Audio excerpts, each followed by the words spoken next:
ನಮಸ್ಕಾರ ವೀಕ್ಷಕರೇ, 30 ನಿಮಿಷ 30 ಸುದ್ದಿಗೆ ಸ್ವಾಗತ. ನಾನು ಚೈತ್ರ ರಾಜ್, ನನ್ನ ಜೊತೆಗಿದ್ದಾರೆ ನನ್ನ ಕಲಿ ಶ್ರುತಿರಾಜ್. ವೀಕ್ಷಕರೇ, ದಿನದಲ್ಲಿ ನಡೆದಂತ ಪ್ರಮುಖ ಸುದ್ದಿಗಳನ್ನ ಇದೀಗ ಒಂದೊಂದೇ ನೋಡ್ತಾ ಹೋಗೋಣ.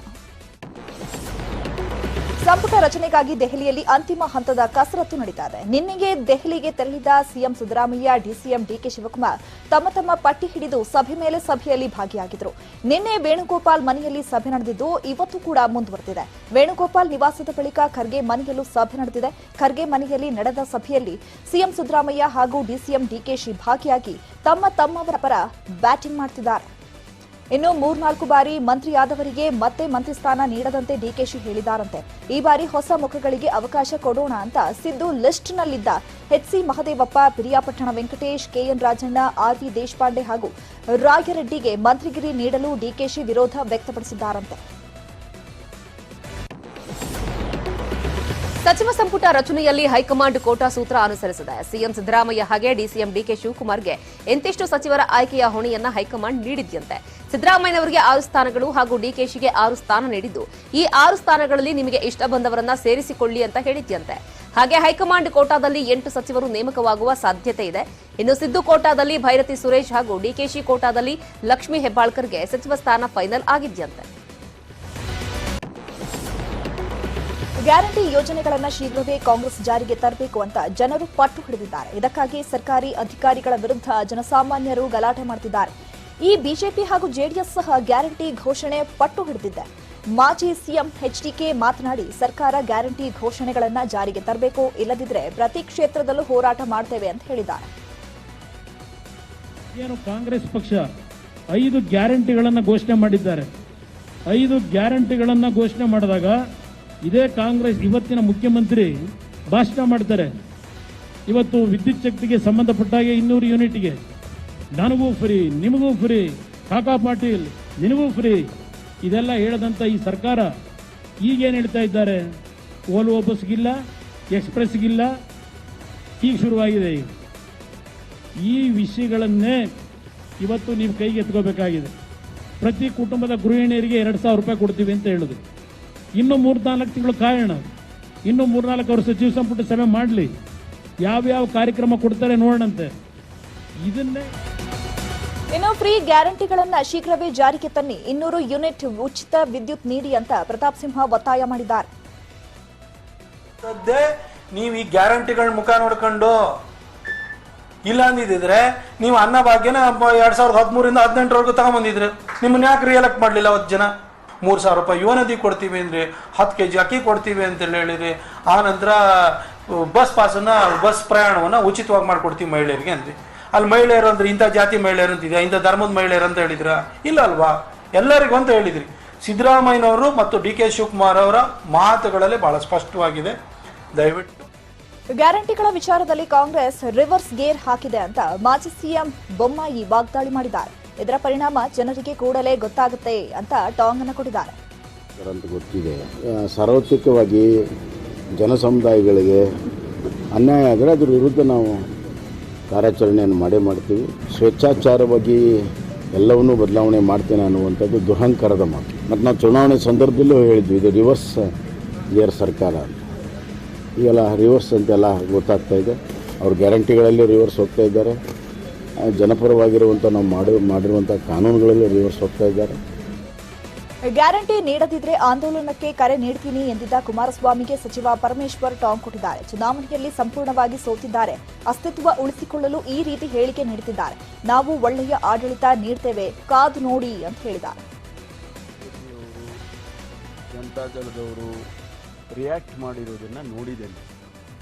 ನಾವು ಏನು ಹೇಳಿದ್ದೋ ಮೊದಲನೆಯ ಸಂಪುಟದಲ್ಲಿ ತೀರ್ಮಾನ ತಗೊಳ್ತೀವಿ ಅಂತೇಳಿ ನಾವೆಲ್ಲ ಹೇಳ್ಕೊಂಡಿದ್ವಿ ಚುನಾವಣೆ ಸಂದರ್ಭದಲ್ಲಿ.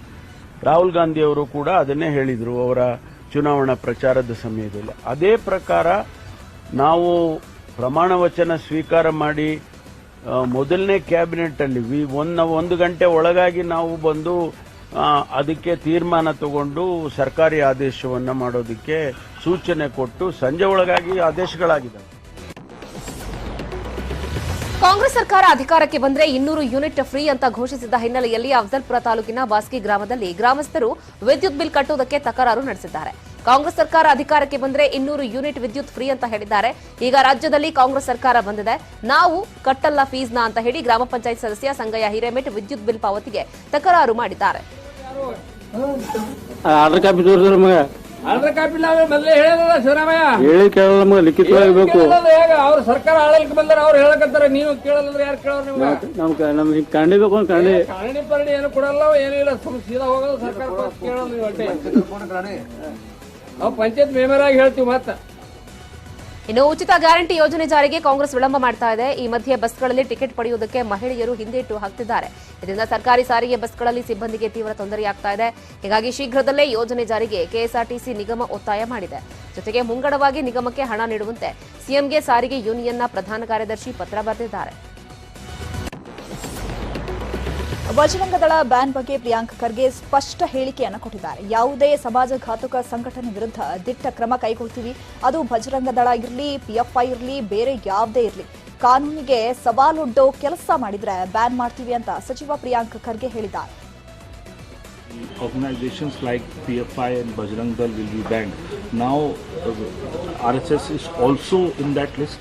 I would like to re-emphasize again, any organization, either religious, political or social, who are going to sow seeds of discontentment, disharmony in Karnataka will not be tolerated. We will tackle them legally, we will tackle them constitutionally, be it Bajrang Dal, be it PFI, be it any other organization. We will not hesitate to ban them if they are going to be a threat to the law and order of Karnataka. We will not hesitate to ban them if they are going to do unconstitutional thing. We are not going to hesitate to ban them if they are going to do anything.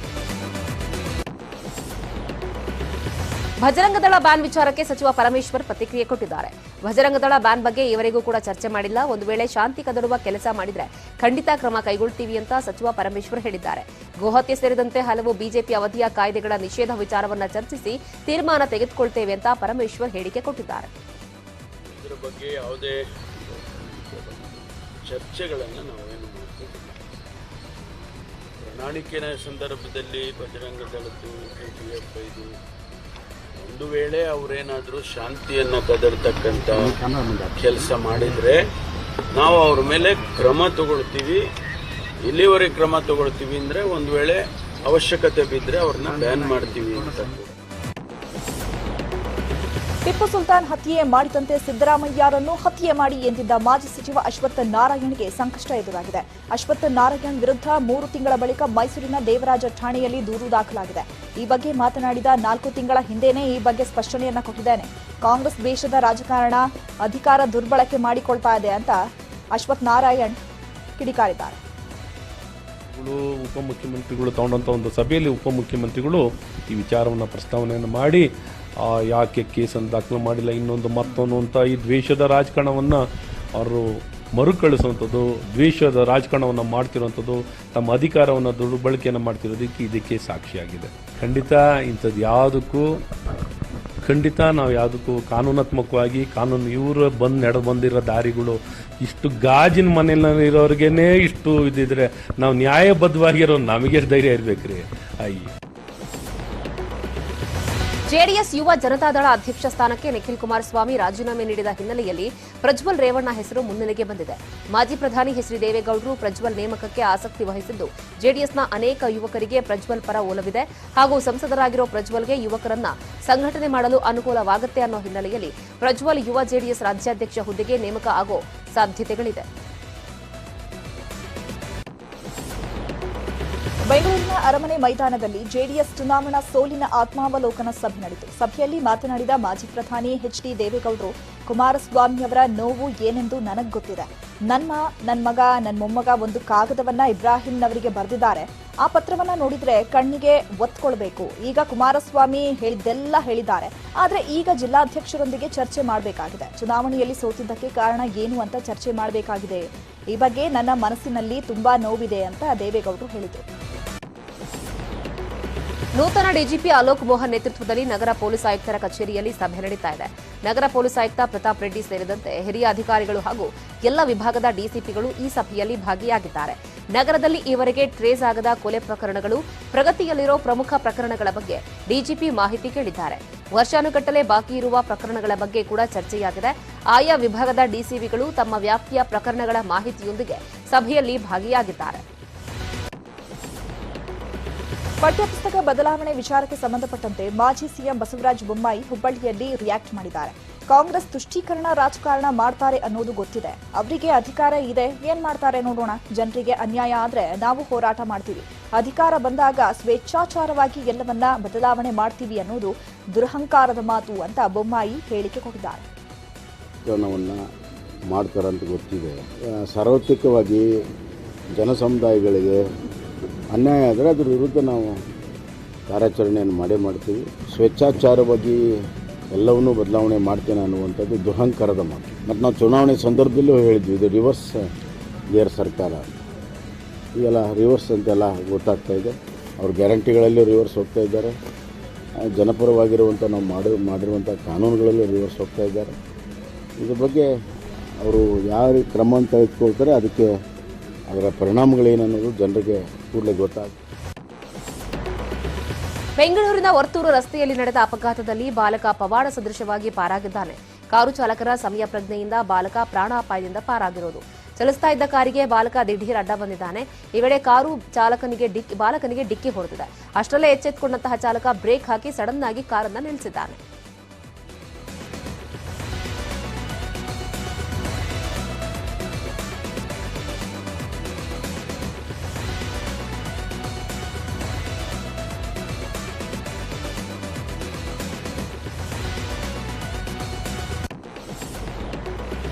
ಮಹಿಳೆಯೊಬ್ಬಳನ್ನು ಕೊಂದು ದೇಹದ ಭಾಗಗಳನ್ನು 6 ತುಂಡುಗಳಾಗಿ ಕತ್ತರಿಸಿ ಫ್ರಿಡ್ಜ್ನಲ್ಲಿಟ್ಟಿದ್ದ ಘಟನೆ ಹೈದರಾಬಾದ್ನಲ್ಲಿ ನಡೆದಿದೆ.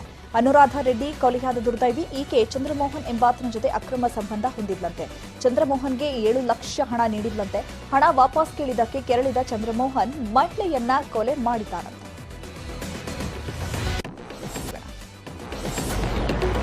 ಹಾವೇರಿಯಲ್ಲಿ ಜಮೀನು ಒತ್ತುವರಿ ಆರೋಪ ಹಿನ್ನೆಲೆಯಲ್ಲಿ 2 ಕುಟುಂಬ ಪೊಲೀಸರ ಎದುರೇ ಹೊಡೆದಾಡಿಕೊಂಡಂತಹ ಘಟನೆ ನಡೆದಿದೆ. ಪೊಲೀಸರ ಎದುರೇ ವಿಶೇಷಚೇತನ ರೈತನ ಮೇಲೆ ಹಲ್ಲೆ ನಡೆಸಲಾಗಿದೆ. ರಾಣಿಬೆನ್ನೂರು ತಾಲೂಕಿನ ಮಡ್ಲೇರಿ ಗ್ರಾಮದಲ್ಲಿ ಈ ಘಟನೆ ನಡೆದಿದೆ.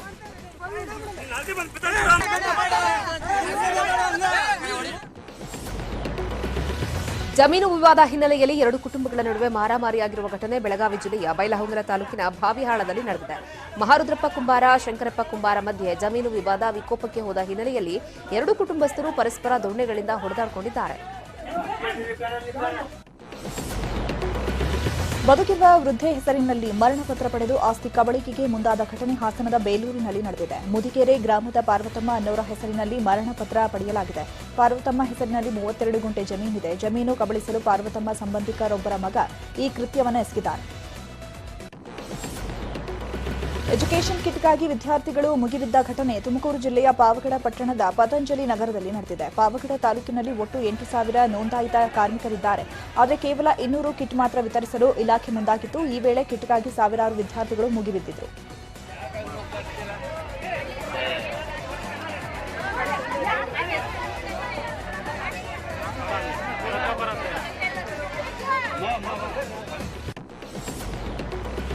ಕಾಂಗ್ರೆಸ್ ಗ್ಯಾರಂಟಿಗಳ ಘೋಷಣೆಗಳಿಗೆ ಇದೀಗ ಸೈಡ್ ಎಫೆಕ್ಟ್ ಶುರುವಾಗಿದೆ. ಬಿಪಿಎಲ್ ಕಾರ್ಡ್ ಇದ್ರಷ್ಟೇ ಗ್ಯಾರಂಟಿ ಭಾಗ್ಯ ಅನ್ನೋ ಗಾಳಿ ಸುದ್ದಿ ಹಬ್ಬಿರುವ ಹಿನ್ನೆಲೆಯಲ್ಲಿ ಬಿಪಿಎಲ್ ಕಾರ್ಡ್ಗಳಿಗಾಗಿ ಎಲ್ಲೆಲ್ಲದ ಬೇಡಿಕೆ ಹೆಚ್ಚಾಗಿದೆ. ಪ್ರತಿದಿನ ಬಿಪಿಎಲ್ ಕಾರ್ಡ್ಗಳಿಗೆ 500ಕ್ಕೂ ಹೆಚ್ಚು ಅರ್ಜಿಗಳು ಸಲ್ಲಿಕೆಯಾಗ್ತಾ ಇವೆ. ಗ್ಯಾರಂಟಿ ಸ್ಕೀಮ್ಗಳ ಫಲಾನುಭವಿಗಳಾಗಲು ಜನ ಪೈಪೋಟಿ ನಡೆಸ್ತಾ ಇದ್ದಾರೆ. ಇದುವರೆಗೂ ಒಟ್ಟು 3.36 ಲಕ್ಷ ಬಿಪಿಎಲ್ ಎಪಿಎಲ್ ಕಾರ್ಡ್ಗೆ ಅರ್ಜಿ ಸಲ್ಲಿಸಿದ್ದಾರೆ. ನ್ಯಾಷನಲ್ ಫುಡ್ ಸೆಕ್ಯೂರಿಟಿ ಆಕ್ಟ್ ಪ್ರಕಾರ 50% urban area population 50% of the population maximum ಕೊಡಬೇಕು. ಮತ್ತೆ ಅದರಲ್ಲಿ 75% ಆಫ್ ದ ರೂರಲ್ ಪಾಪ್ಯುಲೇಷನ್ ಅಷ್ಟು ಮ್ಯಾಕ್ಸಿಮಮ್ ಕ್ಯಾಪ್ ಇದೆ, ಕವರ್ ಮಾಡಬೇಕು ಸೆಂಟ್ರಲ್ ನ್ಯಾಷನಲ್ ಸೆಕ್ಯೂರಿಟಿ ಆಕ್ಟ್ ಪ್ರಕಾರ. ಅಲ್ಲಿ ತನಕ ಸೆಂಟ್ರಲ್ ಗವರ್ಮೆಂಟ್ ಎಲ್ಲ ಸಬ್ಸಿಡಿ ನಿಮ್ಗೆ ಕೊಡ್ತಾರೆ. ಅದು ಜಾಸ್ತಿ ಕೊಡ್ದ ಮೇಲೆ ಸ್ಟೇಟ್ ಗವರ್ಮೆಂಟ್ ಎಲ್ಲ ಬೇರ್ ಮಾಡಬೇಕು. ಅಂದ್ರೆ ಸ್ಟೇಟ್ 3 ರಾಷ್ಟ್ರಗಳ ಪ್ರವಾಸ ಮುಗಿಸಿ ಪ್ರಧಾನಿ ಮೋದಿ ಭಾರತಕ್ಕೆ ಹಿಂದಿರುಗಿದ್ದಾರೆ. ದೆಹಲಿಯ ಪಾಲಂ ವಿಮಾನ ನಿಲ್ದಾಣದಲ್ಲಿ ಬೆಳಗ್ಗೆ 5:10 ಸುಮಾರಿಗೆ ಪ್ರಧಾನಿ ಮೋದಿ ಆಗಮಿಸಿದರು. ಜಪಾನ್, ಪಪುವಾ ನ್ಯೂಗಿನಿಯಾ, ಆಸ್ಟ್ರೇಲಿಯಾ ಪ್ರವಾಸ ಮುಗಿಸಿ ಪ್ರಧಾನಿ ಮೋದಿ ಹಿಂದಿರುಗಿದ್ದಾರೆ.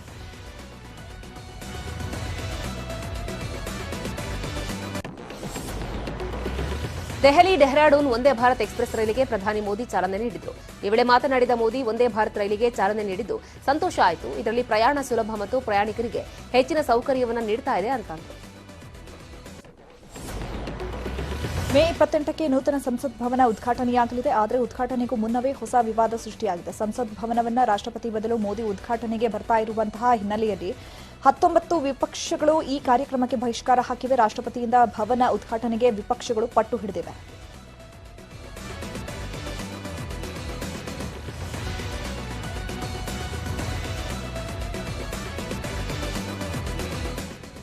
ನೂತನ ಸಂಸತ್ ಕಟ್ಟಡದಲ್ಲಿ ಚಿನ್ನದ ಸೈಂಗೋಲ್ ಅನ್ನ ಪ್ರತಿಷ್ಠಾಪಿಸಲಾಗ್ತಾ ಇದೆ. ವಿಶೇಷವೆಂದರೆ ಈ ರಾಜದಂಡವನ್ನು 1947ರಲ್ಲಿ ಬ್ರಿಟಿಷರು ಭಾರತೀಯರಿಗೆ ದೇಶ ಹಸ್ತಾಂತರ ಮಾಡುತ್ತಿರುವುದರ ದ್ಯೋತಕವಾಗಿ ನೀಡಿದ್ರು. ಅಲಹಾಬಾದ್ ಮ್ಯೂಸಿಯಂನಲ್ಲಿದ್ದ ಸೈಂಗೋಲ್ ಅನ್ನ ಈಗ ನೂತನ ಸಂಸತ್ ಭವನದಲ್ಲಿ ಲೋಕಸಭೆಯ ಸ್ಪೀಕರ್ ಕುರ್ಚಿಯ ಬಳಿ ಅಳವಡಿಸಲಾಗುತ್ತೆ. ನಿಂತಿದ್ದ ಬಸ್ಗೆ ಟಿಟಿ ಡಿಕ್ಕಿ ಹೊಡೆದ ಪರಿಣಾಮ ಇಬ್ಬರು ಸಾವನ್ನಪ್ಪಿರುವ ಘಟನೆ ಕುಣಿಗಲ್ ತಾಲೂಕಿನ ಹುಲಿಯೂರು ದುರ್ಗದ ಡಿ ಹೊಸಹಳ್ಳಿ ಬಳಿ ನಡೆದಿದೆ. ವೀರೇಶ್ ಶಶಿಕಲಾ ಸಾವನ್ನಪ್ಪಿದ ದುರ್ದೈವಿಗಳು. ಮೃತರು ರಾಯಚೂರು ಜಿಲ್ಲೆಯ ಸಿಂಧನೂರಿನವರು ಅಂತ ಗೊತ್ತಾಗಿದೆ. ಬೆಂಗಳೂರು ಸೇರಿ ರಾಜ್ಯದ ಹಲವೆಡೆ ಭರ್ಜರಿ ಮಳೆಯಾಗ್ತಾ ಇದೆ. ಆದರೆ ಕಾವೇರಿ ಜಲಾನಯನ ಪ್ರದೇಶದಲ್ಲಿ ಮಳೆ ಕ್ಷೀಣವಾಗಿದೆ.